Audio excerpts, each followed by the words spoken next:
একটু নেলা পানি ছিটাইছে আর দিবে এসাগা নিবে এসাগা পানি নাই পানি নাই তারপরে আর ওইখানে গেছে গেটের যে সিঁড়িগুলা ওখানে একটা সিঁড়ি গার্ডও নাই ওই গেট খুলে যাইতেছে গেটও খুলে দিতেছে না।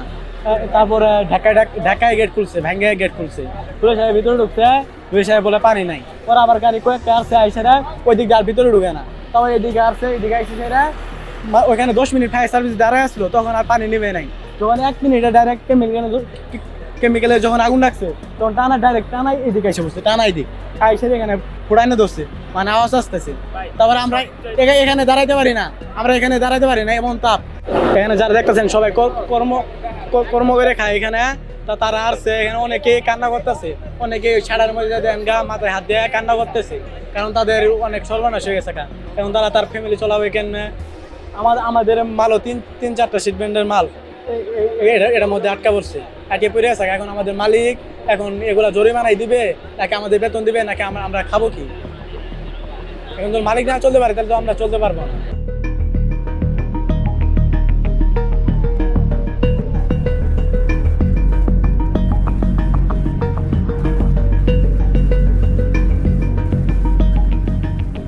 এখানে আমরা প্রায় 15-20 হাজার সিএনএফ কর্মী আছি। আমরা নিঃস্ব হয়ে গেলাম, আমাদের অবস্থা এখন খুবই খারাপ। আমরা এয়ারপোর্ট আসি কোনো রকম খালি ডাল ভাত খেয়ে আমরা দিন যাপন করতেছি, এরকম অবস্থা আমরা সিচুয়েশন পার করতেছি।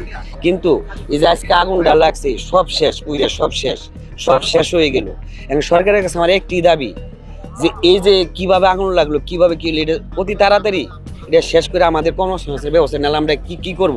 আমরা কালকে খাইতে পারবো না, আমাদের ঘরে টাকা নাই। কমার্শিয়াল মাল আছে, তারপরে সব ধরনের মালই আছে। আমার মনে হয় যে কমপক্ষে 5-10 হাজার কোটি টাকার এটা ক্ষতি হয়েছে আমার ধারণা, কারণ আমরা সিএনএফে কাজ করি, ভিতরে কত টাকার মাল আছে এটা আমরা জানি, আমরা প্রতিনিয়ত কাজ করতেছি। এটা আমাদের বড় ক্ষতি হয়ে গেল আমাদের। আর দেশটা চলে আসলে এয়ারপোর্ট আরও কিছু জায়গা আছে এগুলা দিয়েই চলে, কিন্তু আমাদের যেটা মূলধন যেটা আমাদের মূল স্টেশন সেটা হলো এয়ারপোর্ট, এটা তো সব শেষ হয়ে গেল।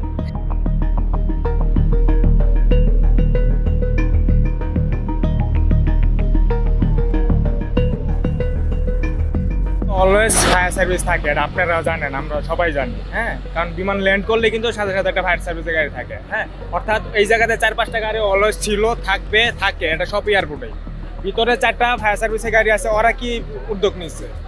ওরা যদি নিত তাহলে আগুনটা তো হয় না, এইভাবে হয় না, এত দূর পর্যন্ত আসে না। কিভাবে আগুন লাগছে এটা আমরা তো জানি না, এটা পরিকল্পিত হইতেও পারে বা নাও হইতে পারে।